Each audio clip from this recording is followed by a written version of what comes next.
আসসালামু আলাইকুম। ধান চাষি ভাই ও বোনেরা, আশা করি ভালো আছেন।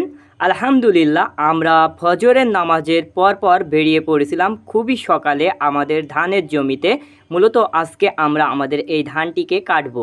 যেহেতু আমাদের অঞ্চলে বিশেষ করে এই সময়টা ধান চাষটা একটু বেশি হয়ে থাকে, এজন্যই মূলত আমরা ধান চাষটাকেই নবান্ন উৎসব হিসাবে ধরে নিই।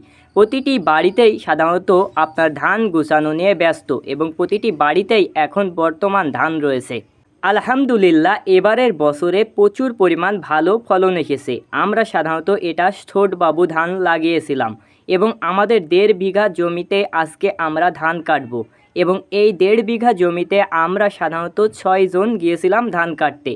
সাধারণত আমাদের এদিকে 1 বিঘা জমিতে 4 জন করে লাগে। যেহেতু আমরা 1.5 বিঘা জমি কাটবো ধান, সেজন্য আমরা গিয়েছিলাম 6 জন এবং আমরা খুবই সকালবেলা চলে গেছিলাম। কেননা ধানের কাজ যত সকাল সকাল করা যায়, একটু রোদ হয়ে গেলে সাধারণত এই ধানগুলো গায়ে লাগলে তখন কিন্তু গায়ে চুলকায় এবং গায়ে প্রচুর পরিমাণ ঘাম ঝরে সাধারণত ধান কাটতে গেলে। এজন্য যত সকাল সকাল পারা যায় ততই ভালো। আলহামদুলিল্লাহ, এবারের বছরে ধান অনেক ভালো ফলন এসেছে। ধারণা করা যায় কাঠায় 1 মণের অধিক এবার ফলন আসবে এবং 11টার ভিতরেই আমাদের ধান কাটা শেষ হয়ে গিয়েছিল।